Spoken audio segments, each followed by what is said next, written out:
Welcome to Free Range Flock. We were once the latchkey kids who came home to an empty house after school. We were feral, resilient, cynical, and innovative. Older than Google. Our teenage faces were never posted on social media. The internet was just an idea in our youth. Now we are older, wiser, and thriving. Our independent ways will continue to serve us. We plan to keep defying the odds, and we will carve our own path. With grace, with humor, with joy. Our way. We've been through some stuff. We will continue to keep pushing, and we are not going anywhere. The former latchkey kids are now the Free Range Flock.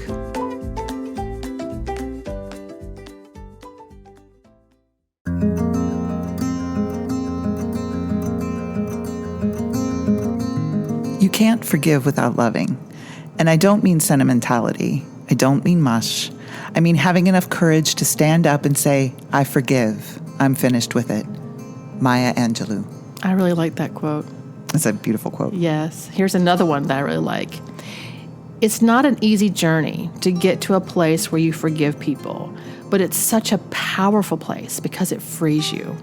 It comes from Tyler Perry. Sasa, have you forgiven someone recently? I'm sure you've forgiven me for my trespasses many times recently. Stop. Yes, I have. I'm not going to name any names, but was in a situation recently where someone kind of jumped down my throat a little bit. And it was one of those situations where it hurt my feelings because I don't like people when they jump down my throat. But this particular person just recently had surgery and was tired and not sleeping and was in pain. And so I knew in my head that was the reason that this person did that. It was through no fault of their own. But it really did hurt my feelings. But I had to let it go. Yeah. Because, I mean, you can't hold on to that. Right. So. It's hard. Yeah, exactly. My example is, and I'm not going to give specifics, but my parents, I mean, I have a really, like most people, have an interesting relationship with their parents.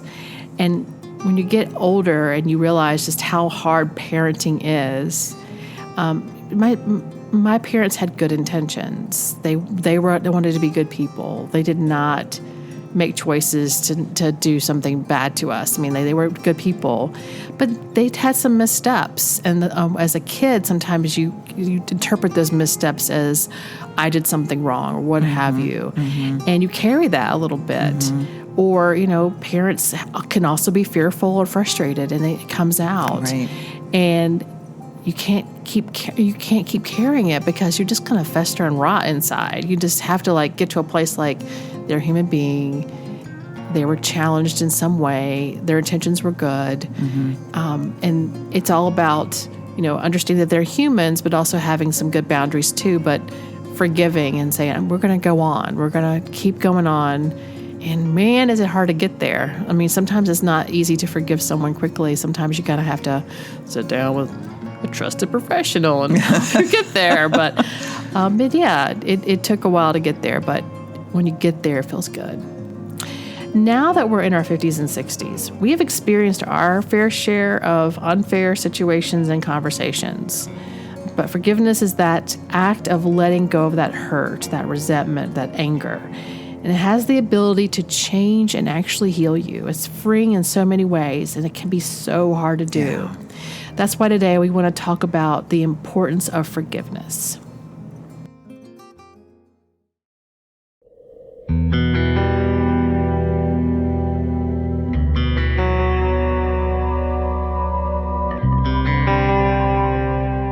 When I was preparing for this episode, I was thinking about kind of an extreme case of forgiveness of those people who have had other people do something, kill a loved one or belittle or, really go after. And you hear those stories of those people forgiving them, like saying out loud, I forgive you, whether it's in a courtroom or somewhere else. And I've always been so amazed about how incredibly powerful that is. Like, how did they get to that point where they saw someone that they love get hurt or even killed by this person, and they had the ability to forgive? Like, my gosh, will I be strong enough to do that if that ever happens to me? I also think about Nelson Mandela in his book, The Long Walk to Freedom. Nelson Mandela was in prison for, I think, several decades. And he wrote, "As I walked out the door toward that gate that could lead me to my freedom, I knew if I didn't leave my bitterness and hatred behind, I would still be in prison." That is so powerful. Yes. And I get it. I mean, it's amazing to watch. And it is when you let it go. But wow, can you imagine? No, I can't. I mean, being able to forgive the people who imprisoned you, but I totally understand what he's saying, because if you don't forgive, it just eats you up inside. Yeah. And then they would still be holding power over him. So I totally get the thought, but it would be so hard. Yeah. After sitting in prison for that long and knowing that you were wrongfully imprisoned. Right. To be able to forgive your captors is mind-blowing to me. Yes. So basically residing in that anger is your own prison. Yeah. It's toxic. Yeah. I'm sure many of us can think of people in our lives who have been eaten up by their resentment, that dwelling on that mindset, just that feeling wronged. And it's like watching someone rot from the inside because they're just carrying it.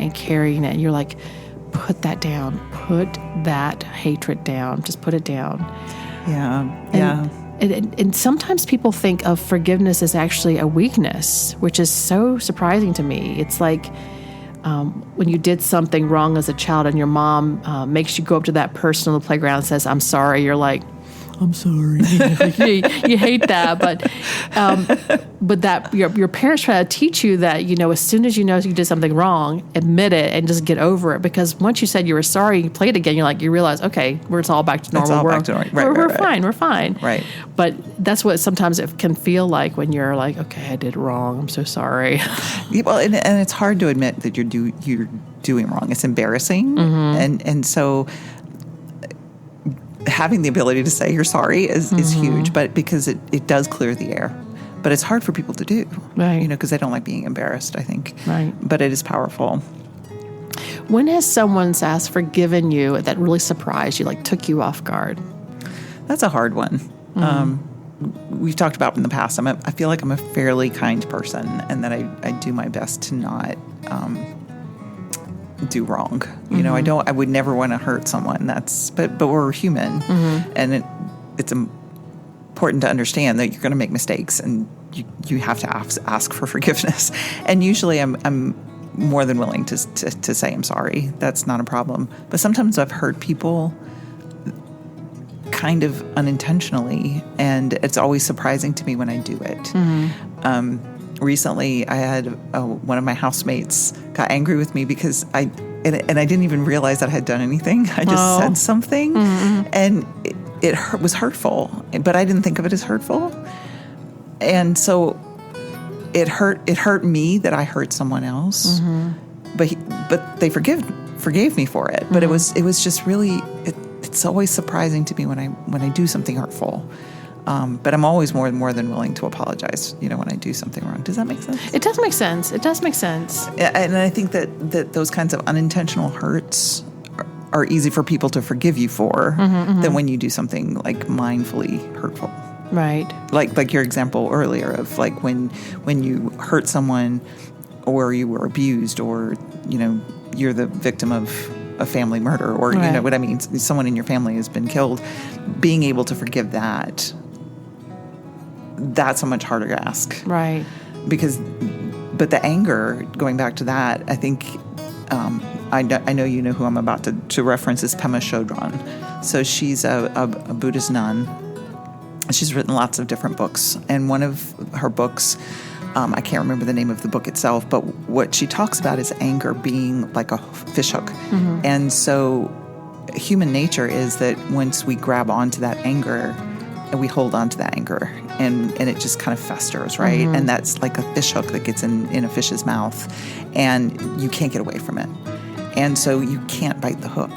You can't. You have to be able to step away from the anger. Mm-hmm. And that is one of the hardest things, I think, of all the lessons I've had to learn in my life, of learning to step back from anger, because I'm an angry person naturally, would never know it. But when I was young, I struggled with anger a lot. And that, Pema Chodron was hugely impactful for me because of that, because she was like, you control this, and it's okay to get angry, but you can't let that hook get in your mouth. Right. You've just got to step back from it and realize that it's not important. Right. So I think I ask for forgiveness multiple times a day, just by nature, just because my son and I are just programmed so differently. He is laid back and moves at his own pace, and when we try to leave the house, it's just like do do do do do do. Like we'll put my shirt on, then walk around, then put pants on, then walk around. I'm like, and I'm your type A nightmare. I'm just like, I got a to-do list, I got things to do. I want to get these 3 things done before this time so we can be there. I want to do all the things before we go. And my son's like, do, do, do, do, do, do, do, do. So the whole time I'm like, come on, hurry, come on. And I realized, and then at the night it flips. So he's just like, listen to this. And I'm like, dude, it's 8 o'clock. Slowly my brain's turning off. Or he wants to engage in conversation. And I'm like, I can't form words anymore, or kindness is too hard for me right now. Right. And I'm like, I'll have to go. I need some grace and kindness. I need to ask your forgiveness. I said, I'm really tired and I'm really hungry. I'm about to start gnawing on my arm. We've got to go home. We've got to leave. I think, though, but recognizing that in yourselves is so important, because it's kind of like, we've talked about this in the past, of like, you need to recognize, I'm a morning person, or I'm an afternoon person, or I'm a night person. And when you are in a household with people who are not in that same rhythm as you, that you have to acknowledge it and realize that sometimes you're just going to have to apologize, because there's going to be clashes, because your circadian rhythms and your energy levels is so different. Yeah. So, I mean, it's not even noon yet. I mean, it's right at noon. And I think I've asked for apologies like 4 or 5 times already today. Like, just forgive me. I mean, like, come on, man, let's give me some grace, because I want to get all the stuff done. And like, when I get him on the bus, I am like, stay out of my way. I'm like the Tasmanian devil. I'm going crazy. I'm doing like 10 things because I love it. I'm like, get it done.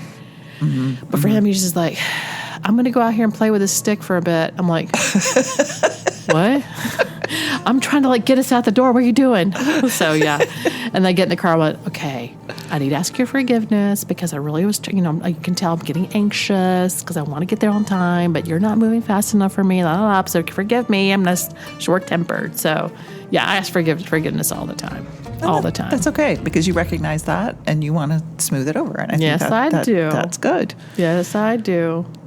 We've talked about forgiveness as something aimed at another person, but for many of us, the person that we have to forgive the most is ourselves. We might be holding on to things that we did and that just bring us shame. So, Sasa, what's the last thing you forgave yourself for? Oh, man. That's hard. I do stupid stuff all the time. I mean, I think I'm a human, you know, and I just, sometimes I just stick my foot in it. I mean, kind of the example I said earlier about just saying something that was hurtful that I didn't even know was hurtful. But then,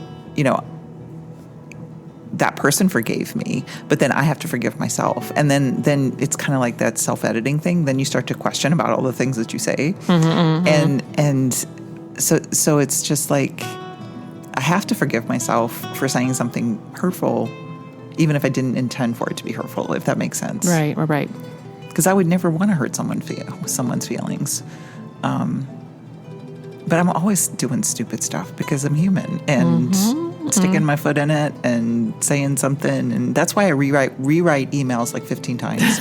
Because let me make sure there's no tone in this. Let me take the tone out. I don't want any tone. I don't want to be snarky. Because I do have a temper, going back to that. And I know that. So it's like I want to make sure I'm not being hurtful when in my head I'm raging. I may not come out, but in my brain I'm having a rage moment. Right. I've been on this planet 54 years and I have said cringe-worthy stuff, I'm sure daily. I am thankful that the internet was not a thing when we were teenagers because, my gosh, the things I said and did and believed and just, oh my goodness, just no.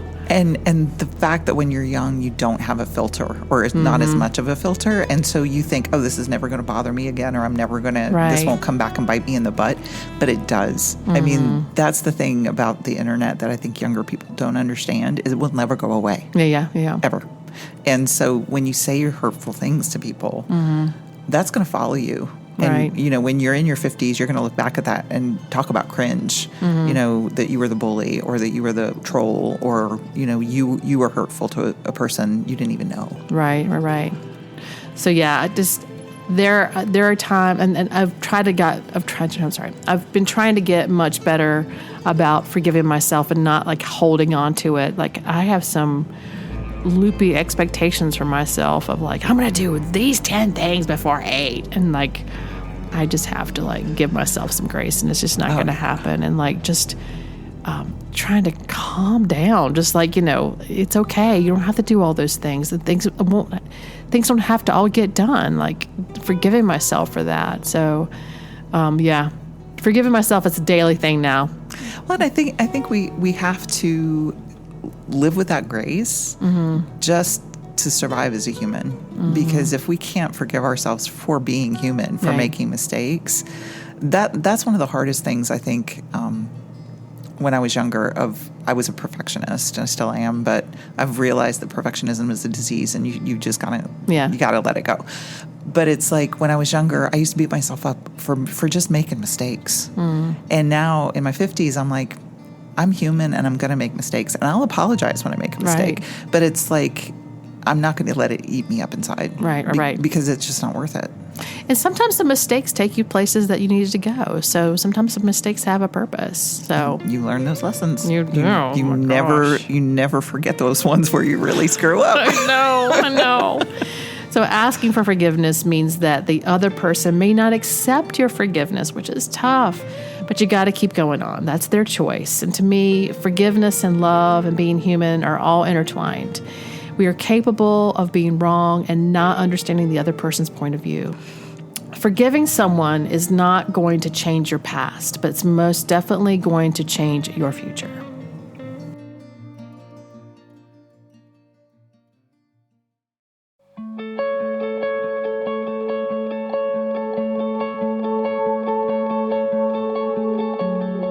So, Sass, what's your big takeaway from our conversation today?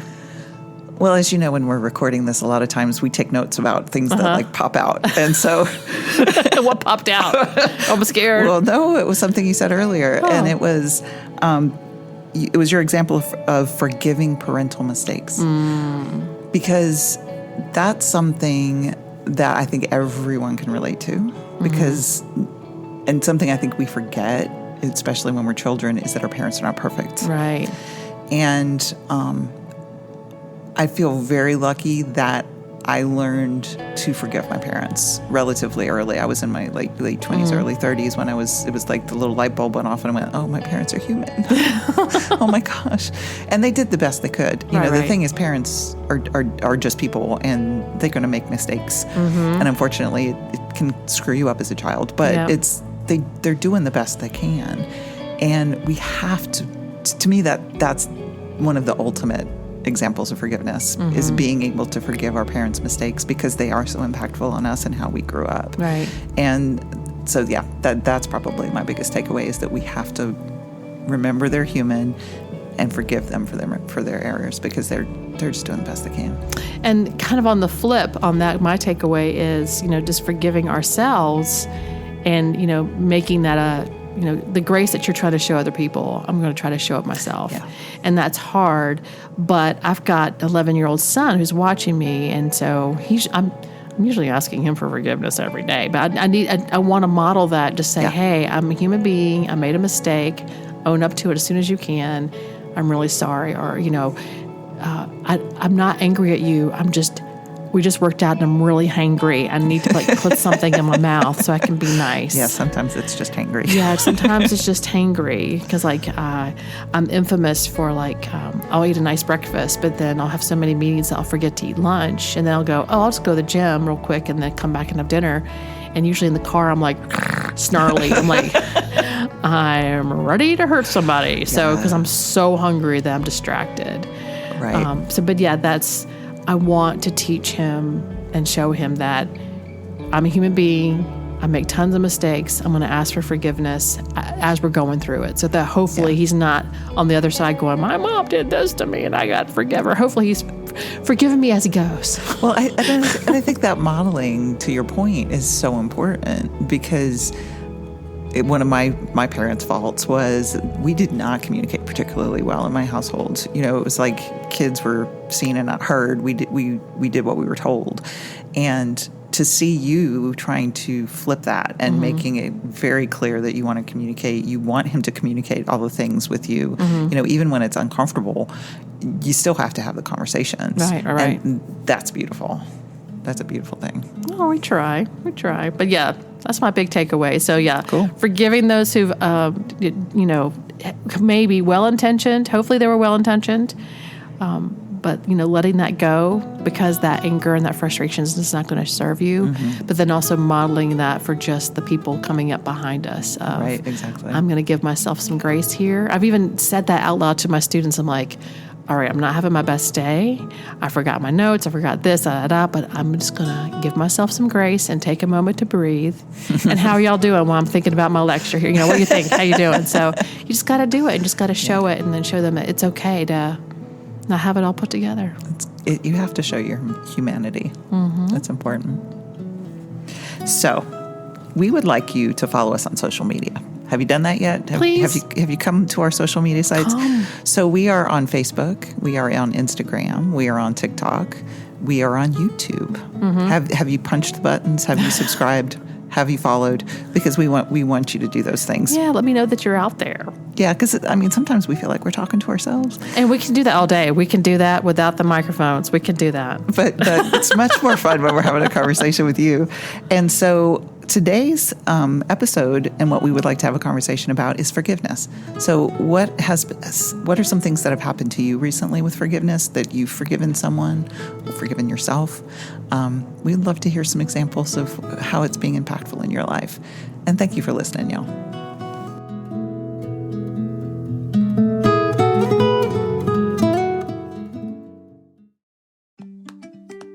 Thank you for joining us for Free Range Flock.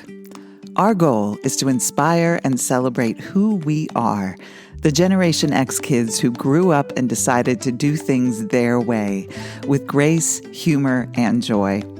This has been a production of SassyAm. If you want to learn more about our podcast, follow our blog, share your positive insights about being a free ranger, or to suggest topics or guests for future episodes, please visit our website at sassayam.com. That's SASSAYAM.com. Keep pushing.